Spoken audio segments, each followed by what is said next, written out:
selling is a willing buyer, willing seller.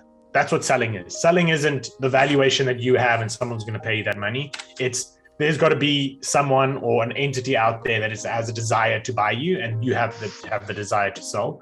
Ladies and gentlemen, welcome to the eComm Growth Show. Do I say hi now or do I wait? I'm pretty much brain fried at this point. Let's go. I just wanted to welcome to the stage Adam Rundle, and like I said before, guys, he's ran our finances here at Shopanova, and he's been working with e-commerce brands, basically preparing them for some type of acquisition or selling of their business. And it's just a really cool process where he has the ability to go in and really help them prepare their books and come up with an internal valuation, so they know how to show up to that table with a proper negotiation. They have the ability to have the information to get the price that they deserve for their store. So Adam, I think a lot of people, I think a lot of people here probably wonder, probably haven't even considered the thought of like selling their store. I think us as business owners, we spend so much time in the grind, getting the customers, building out all the back-end logistics that you don't even really realize you've built a sellable asset. So maybe tell us a little bit about your experience in working with some of these brands and kind of, at least from your perspective, what that process looks like. Yeah, thanks, Robby. And yeah, thanks for having me, everyone. I really appreciate it. It's fun to be talking about this. It's something I'm passionate about. Yeah, I would probably reiterate just what Robby said. It's not something that we often think about. And it's actually not something that even us at CleverProfits have historically thought a ton about. I mean, I think when we were working together more, Robby, and with all of our clients historically, our viewpoint and our kind of angle has always been this profitability angle. The drum that we kind of march to is profitability, operational efficiency, understand how to, make as much money as you can, what you're doing. And I still think that that's a great way to look at your business. It is just one way to look at your business. It's the one lens to look at what's happening every single moment, every single day. And then we got exposed to our clients coming and saying, okay, they're getting approached by people who want to buy them. And then we got involved in this world, and we ended up finding some really highly talented people to bring onto our acquisitions team. And all of a sudden we started looking at the same business that we've been looking at for years. You just look at it like completely differently. Yeah. And then your perspective just changes around okay, what is actually happening here? Is this as good as we thought it was, or actually is it better than we thought it was? And to be honest, for me personally, I just found that process alone just really cool and fun of oh, I've looked at this business in this way for so long, and now I've got someone else telling me and using a whole new lens to look at it, what a cool thing to do. And I think where I've grown personally and where we've probably grown as a business is we've realized that different perspective helps us actually be better at what we do, even if what we're doing is just profitability. Even if our angle with the client is kind of CFO, day-to-day operational profitability, having this perspective has helped us be better at that. And vice versa. It's I think having that perspective has helped us be better at helping people kind of exit. So that's been a fun journey. And so what I would say to anyone listening to this, I don't think my angle certainly isn't you should be thinking of selling. And if you're not at all. But it would probably do you the world of good to just look at your business in this angle, because it's probably going to help you make, even if you're not interested in selling, and even if that's not something you want to do for the next little while, it's probably just going to broaden your understanding of your business, broaden the scope, help you make sense of some things, and probably help you make better decisions, because that's what broadening the scope of most things does. It just gives us better perspective to make better decisions. And I'll never forget when I'm very involved in sports coaching. I coach rugby and I love sport. And I learned this a while ago, that if you're learning, let's say, I coach rugby. So you're learning how to tackle, someone, or everyone knows American football. And one of the skills to tackling is where you move your feet. And so I was thinking about this actually yesterday because of that rugby practice, but there was a guy who was struggling to get his feet in the right place to tackle. And one of the things I learned long ago was sometimes what you got to do is just, instead of creating a whole bunch of drills, to get his feet in the right place. Sometimes you got to create drills that assumes his feet are in the right place. That is like the next level. So it's actually harder for him. Like you're assuming he's at the next level, because by doing so, you enable him or her, whoever you're coaching, to actually learn the skill of stepping into the right place without the pressure of the drill being around that. And I thought like, that's actually very similar to this view. Is like, we spend all this time focusing on one. By just changing the focus, I think we can improve this one. Like, I think we can improve how we operate our businesses by this different perspective. And when I was doing it yesterday, I was like, oh, I felt like that was quite aligned to what I was going to talk about today. So that's my encouragement to everyone, is just be open-minded to what it looks like, and you'll learn something. Yeah, and just in general too, I would say that was like one of the biggest benefits of working with you initially, was just having the financial perspective that would allow us to make good decisions. I think a lot of people here, they're at least in this group, probably because they have some affinity or level of interest with advertising. And so there's so many things going on right now with attribution, and it's just hard to figure out exactly what your marketing return is, at least directly from Facebook. And the only way to really get a full understanding of that is to look at it through the lens of like your overall P&L, and just the amount of the quality of decision making you can have when you understand your finances, the percentage of your marketing as a total of the overall sales. It's just so helpful. But I do want to stay narrowed down into the conversation of like, selling a store. That's a whole nother can of worms. But I was just going to ask you, when do you kind of answered it already. Like, it's always a helpful perspective to have, but when do you think somebody should really be getting serious, or when is it even viable to sell an e-commerce store? And again, there's probably a lot of factors at play, but at least from your perspective. Yeah, I don't know. I don't think there's maybe a time. I don't think there's like when you reach X size or whatever it is, you should sell. I mean, I've said this to a lot of people, and this is true, is selling is a willing buyer, a willing seller. That's what selling is. Selling isn't the valuation that you have and someone's going to pay you that money. There's got to be someone or an entity out there that has a desire to buy you, and you have the desire to sell.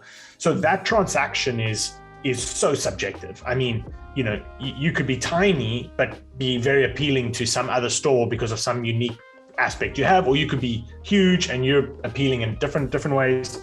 But what I would say though is, what we found is that if this is something that you want to do and you have any thought of selling, you probably want to give yourself more than 18 months to do it. Gotcha. And the reason for that is, it's very rare to find a business, and it doesn't really matter the industry.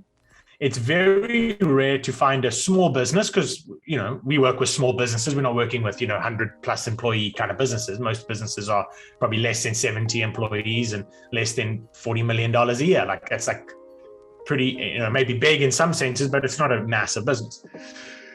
There's very few of them are actually in a position to sell from a place of strength. Mm. And the reason for that is just because there are factors that are at play that are very important to someone wanting to buy. Things around leadership, things about your team structure, organizational pieces, like risk factors. There are things that you would be, if you had to try and sell within 2-3 months, the likelihood is the price would be so heavily discounted that it may not be worth it because of those issues. And what we find is to build that base, you normally need at least more than 12 months. And what we're seeing is like 18, 24 months is kind of ideal, because what someone's going to come in and, we don't, unfortunately, and if someone is in the SaaS space here, well done, but we're not in the SaaS world. And the SaaS world is so different. Like, we all have heard the SaaS acquisition stories, like, oh, this guy got a 15 multiple on something. And there's like all these memes that are in the SaaS world that like the new acquisition in the SaaS world is actually don't make any money. Like, have zero revenue and just have a cool product and you'll make billions. Like, it actually kind of happens in the SaaS world. And we've got a SaaS client that we're working with right now, and we laugh, but it's like, it's weird. The way it happens is weird. Most businesses aren't like that. Like, they're very rooted in profitability, actual metrics, like what is discounted cash flow? What is that world? So to to get that to be in a good position, you need time. Most people want 12 months of financial data that's like solid, not just 1 month. They want like 12 months. So there's already a hurdle of like, hey, if I'm not where I want to be, I need to get there and then build 12 months of sustainability. And then I've got to work on my team. I've got to work on leadership structures. I've got to work on infrastructure. That just takes time. So to answer your question is, where I think this is important for people to think about is that the time is so big that if the opportunity arises itself next month, you're probably not going to be in a good position to pull the trigger. If the opportunity arises itself in 8 months' time, you may not even be in a good position to pull the trigger then. But if you a little bit more cognizance of it right now, and just be aware of it and even do little things, you would be in a better position should the opportunity arise. Mm-hmm. Yeah, that makes sense. And what is that? Obviously, you have some really cool stories of how that unfolded for certain people. I want to get into that. But just like in a nutshell, what are some of the things you're looking for? And what are you kind of building towards once that is maybe a decision, or even if it's just like a perspective you want to have, like kind of in your back pocket, like I know my company's worth this, should I ever choose to change gears or shift directions in my career, basically? Yeah, I think there's two buckets. So if selling is like hot on the mind, I want to do it, like I want to get involved pretty urgently, the base point of that is your valuation. Mm-hmm. So you run a valuation of your company, probably using, discounted cash flow model or some kind of a market, multiple approach, taking profitability by whatever a reasonable multiple is based on your industry, or discounted cash flow model, and you'll get a valuation. And that's the bedrock of the valuation to then go, okay, do I want to take this valuation to market? Like, do I want to build an investor memorandum around this and take it to potential buyers or private equity funds or VC funds or whoever it is and present it to them and say, hey, here's my marketing package for you to come and buy my product, my business? Or you're in this phase of like, okay, I don't know when that's going to be, but I want to be more prudent in how I'm making decisions. I want to build a better business so that I'm more prepared for that should that happen.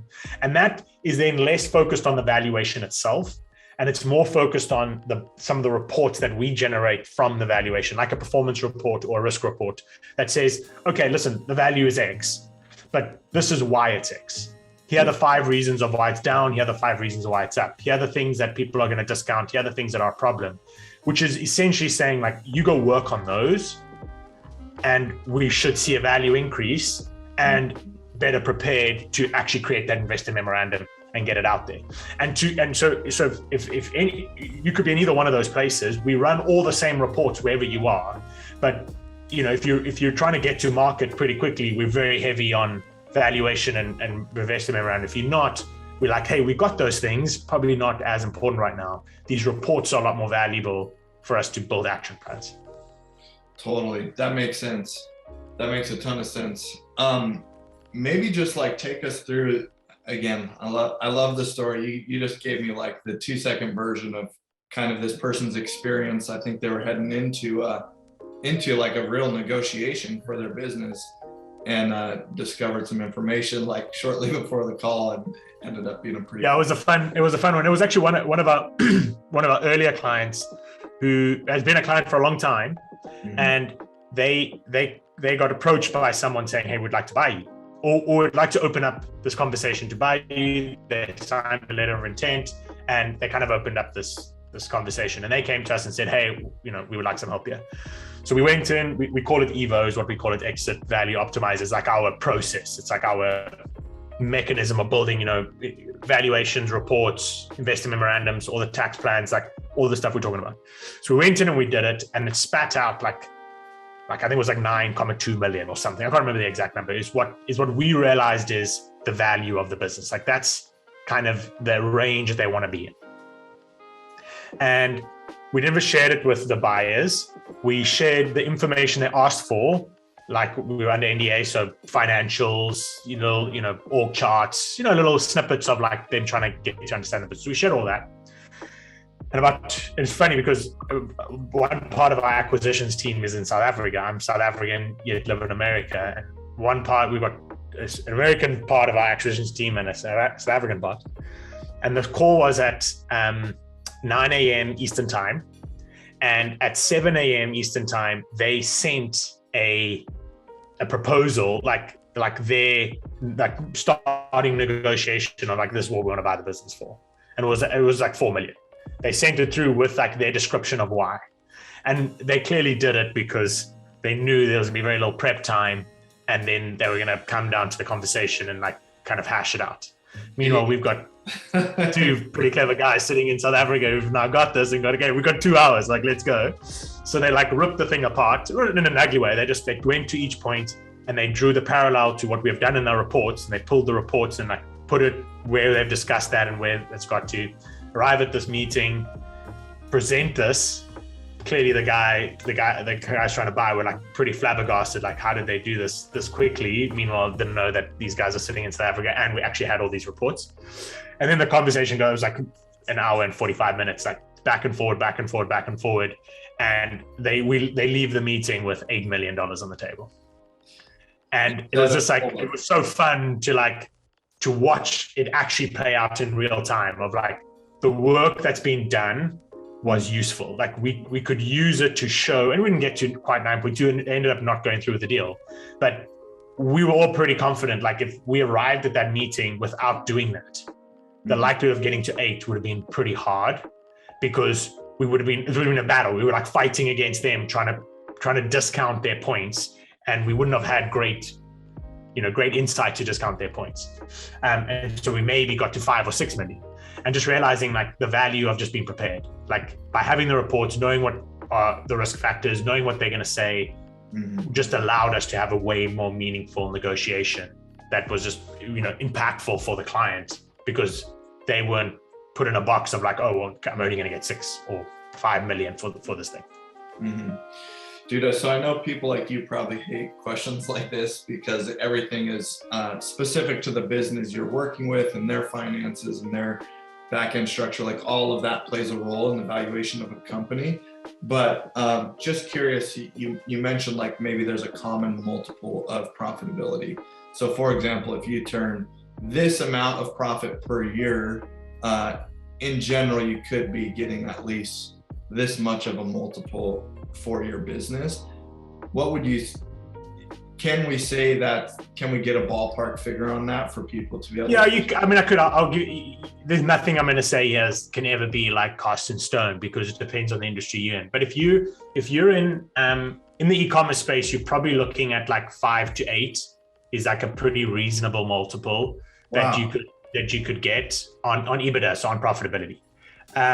There's no inherent reason why you can't. If you can't get that, like and every single e-commerce space is going to be different. Every single market is going to be different. If you're in a highly saturated market, it may be lower. If you're a less saturated market, it may be higher. It's also going to be lower depending on the potential how many buyers there are. There may be very few buyers that are interested. There may be a lot of buyers that are interested. You could be an incredible roll-up opportunity for someone else, or whatever that is. But anywhere in there is pretty reasonable, not out of the world of possibility. To be much higher than I would have thought. Yeah, to be much more than 8 is very hard. I think, the industries where you're getting more than 8 are like, the SaaS world is, starting to play in that space, and there's other industries that can do that. The industries that are lower, like we're an accounting firm. I mean, we're very low. We're like 3.5. Mm-hmm. We're like 3.5 to like 4 is like our kind of number that you could probably get for a business like ours, but it's different. Ours is very labor heavy and pieces like that. So there's a lot of factors that come in to play in that. But if you calculate EBITDA, like your net profit for a year, and you be conservative and multiply it by 5, like I would say you could be like, that could be a benchmark. If you say like, this is roughly north or south, maybe 20% of where I'm probably going to land if I had to do a valuation. That makes sense. Hey, am I coming? The biggest thing that we find. Yeah. My internet's just lagging a little bit. Sorry about that. Go ahead. What's the biggest thing you guys find? And so the biggest thing we find, and this is an interesting point. This is a good point to talk about, is, and this is without doubt, like literally without a doubt, where the two worlds for us have met most tangibly. So the world of, hey, let's focus on profitability and be a profitable business, and then let's think about selling our business. And they, I've often said to people, there's no reason why you should actually think differently about them, because if you're running a highly profitable, efficient business, that in itself is appealing to a buyer. Like, you are showing that this business is appealing to buy. So you shouldn't be like, oh, I'm going to do a 180 and now think completely differently about my business. But there are different avenues you need to be thinking about if you're going to sell. Where I feel like they collide the most, and where the selling world has reaffirmed a lot of my view on the profitability world. And Robby, you'll know this because this is something I've spoken to you guys about many, many times, or at least used to speak to about many times. The way an owner earns money is by far and away the biggest item in their financial conversation with the selling world that is discussed, by far and away. The reason why is it's subjective. It's very hard to compete with cost of goods sold. It's very hard to compete with how much you buy your product for. Like, you buy it for what you buy it for. Like, you've got receipts, you've got proof, like, I buy it for X, I sell it for Y, or I manufacture it for X and I sell it for Y. Marketing is pretty straightforward. A lot of labor costs, a lot of overheads are pretty straightforward. They are what they are. When a business owner is involved, there's a lot of gray in how you are actually calculating how much the business owner is earning. And a lot of the gray stems from taxes. We do things that are, we make decisions based on how we're going to be tax effective. Mm-hmm. Like, if you're an S Corp and you have a reasonable salary of 40 grand to be tax effective, like, it's an unrealistic number to add into your profitability model. Where it may be great to do so and your pre-tax profits high and you get a good valuation, it's probably the first thing that anyone in a sale is going to question. Like, hey, we want to know what SDE is, like seller discretionary earnings. We want to know how the business owner earns money and how that affects the profitability of the business. Are there things that are running through the P&L that are owner related? What's their salary? What's their job function? What are they doing? Because you're thinking about it, they're someone coming to buy. And if they need to buy and replace you, and you've told them that you cost 40 grand a year, and in actuality, you're worth 150 or $200,000 a year based on your role and function, that fundamentally changes totally how the business works. And it's the point, you should know this, like, I reiterate this a lot to people, is like, you've got to be very careful on how you factor in how you pay yourself, because it changes the metrics of your business. Now, forget about selling, just profit. It changes the metrics so much in a business. I cannot tell you how many people I talk to who go like, oh, I'm running at a 25% profit margin. I'm like, so are you taking in whether you pay yourself or not? No, I don't take in whether I pay myself. Okay, add a 140 grand salary, which is probably what you may be worth. Oh, I'm running at an 8% profit margin. Well, like, that's actually what you're running at. Like, that's your actual business. Like, this 25 is kind of fake, because unless you don't rock up and work, like if you don't work at all and you don't put in 8 hours a day, or in most cases 30 hours, not 30 hours a day, it's impossible, but you know what I mean? Like, 12, 14, 15, 16 hours a day, which most business owners do, like, we have to factor that in to understand if this thing's efficient. And when we start doing these negotiations and starting to understand running valuations, it's like smacks you in the face of like, no one cares if you pay yourself 40 grand a year and you're an S Corp. Like, it doesn't mean anything to a buyer. They're like, I don't care what you do to be tax effective. I want to know what I need to do to make this thing work. And it just changes the way you have to look at your business. So if there's one thing that has that reaffirmed it for me, and I would encourage everyone to think about, is if you're ever measuring the performance of your business, regardless of whether you're trying to sell or not sell, which we all do, probably as often as we can, we run a P&L, we look at, hey, what's happening? Mm-hmm. Make sure that you are understanding how you're earning money. Totally. Because it just is such a big impact on these numbers that if you go week after week saying, oh, I'm at 25%, 25%, 25%, 25%, and you only have a $40,000 a year salary, you're going to wreck cash flow, because all of a sudden when you're pulling the amounts that you need to be pulling out, it's going to fundamentally affect cash flow. And you're just going to be frustrated because you're going to be like, it tells me 25%, but like, I don't have any money. I don't know how to go anywhere. I don't know what to do anything. And I mean, the story, like the vast majority of people can relate to that story. I can relate to that story. I've been there before. And it's just such a real thing. And just being prudent of that when you're measuring your finances could help you so much. Yeah, totally. And one thing that was super helpful, and I know you don't have a clear model for this quite yet on e-commerce, but when we were working together, you presented us the concept of a perfect P&L.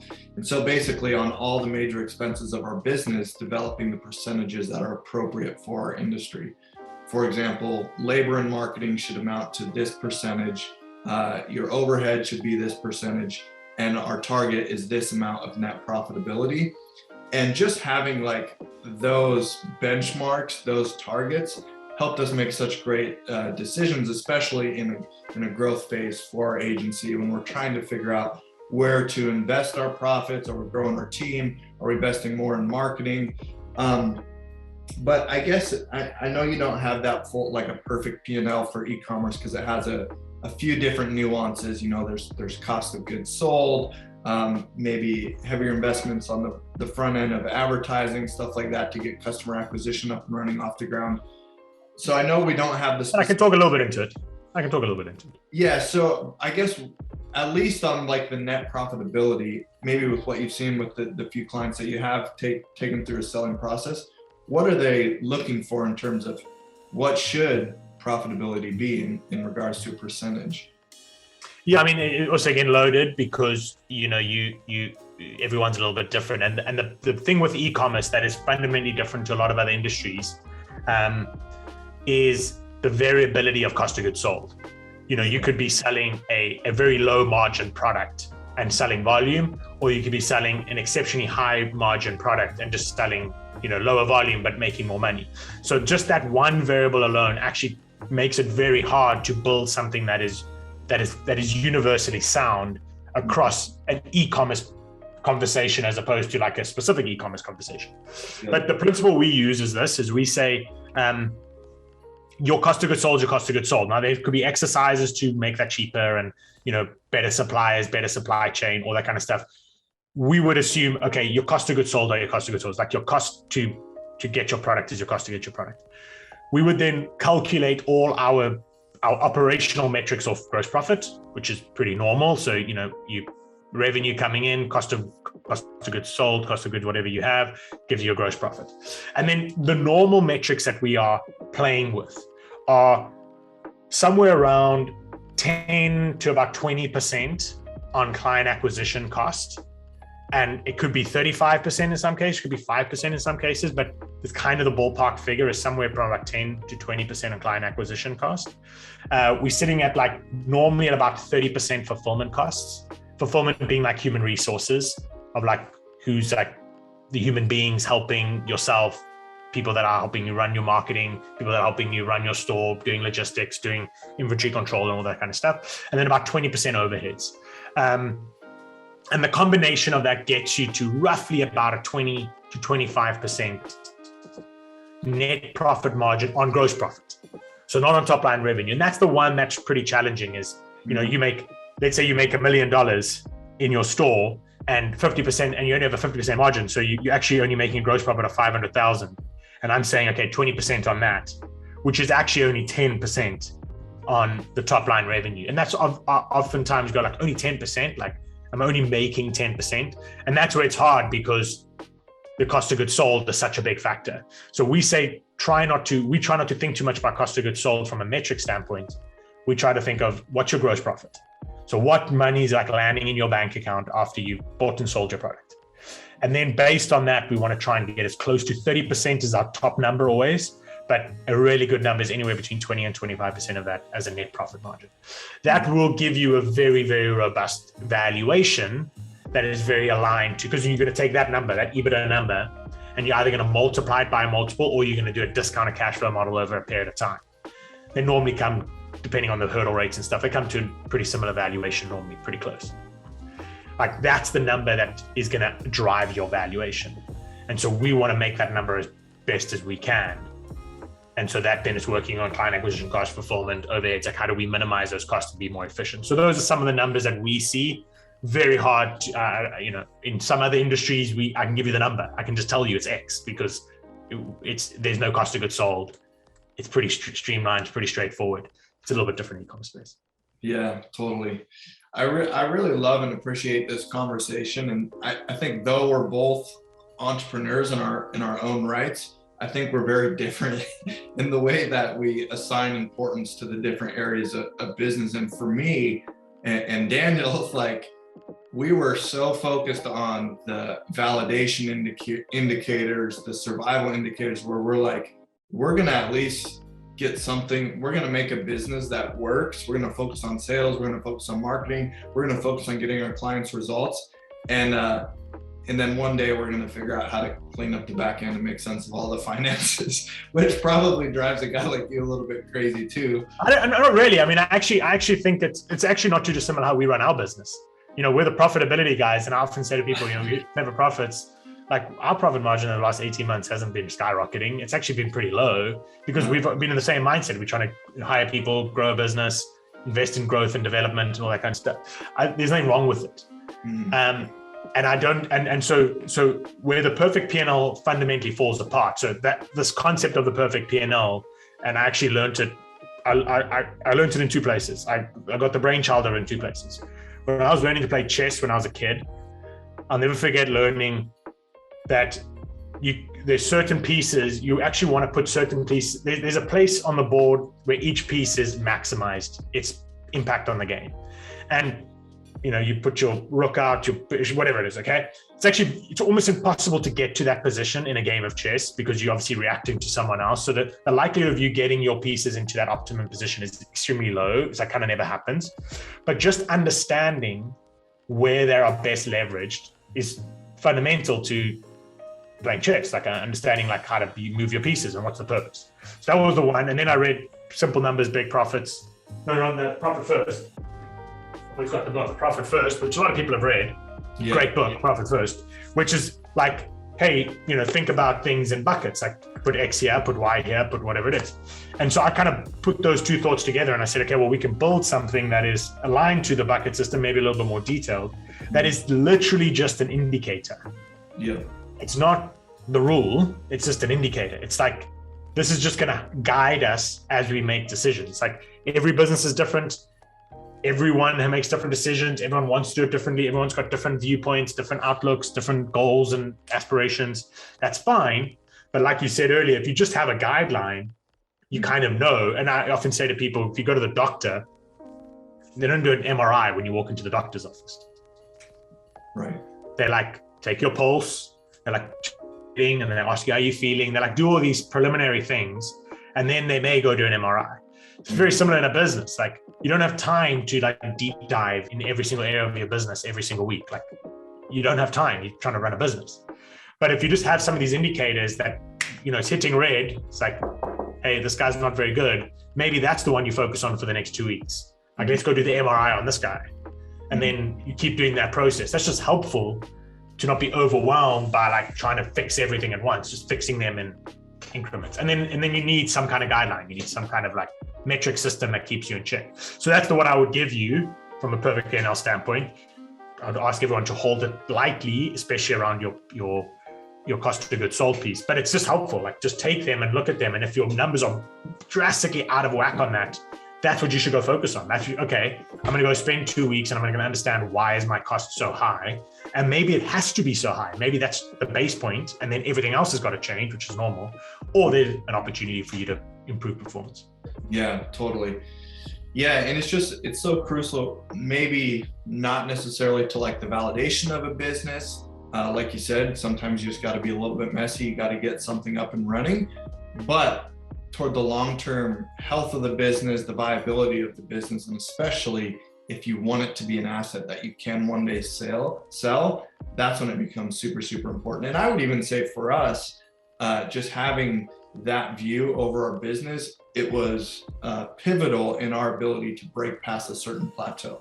Because at some point you just get maxed out and you feel like your current profitability won't fund your next phase of growth. And so you need to figure out, well, what, really do a deep dive on the finances itself. So if nothing else, like I would maybe guess that this conversation is like a little bit almost intimidating for a few people who are focusing on just like getting the customers, building the business, building the LTV of their customers. But if nothing else, I really love it because it's an invitation to at least start thinking in that way. And like you said, maybe it's not something where you're trying to get an A+ on every single time, like if you're doing end of month reports or whatever, but it's at least giving you an awareness of where things maybe need to shift over the next 3 to 6 months. It's just so helpful. Oh yeah, and it goes hand in hand. And I mean, whether you're trying to sell or not is kind of irrelevant. That the same process applies. Like the pressure of trying to sell is just like, oh shit, there's a date. Like I want to get this done in this date. So all of a sudden there's a bunch of pressure to get it done. Take that off the plate. Like you can't run indefinitely just by trying to serve your client. Like there's got to be a realization that this thing's going to be profitable. And so just reminding yourself about that once a week, once a month, saying, okay, I'm going to focus for the next 2 weeks on this just one thing. You're essentially gearing yourself up to sell your business. Whether you ever sell it or not, that's irrelevant. The process itself is actually gearing you up for that. And to me, that is the value of that perspective of trying to sell.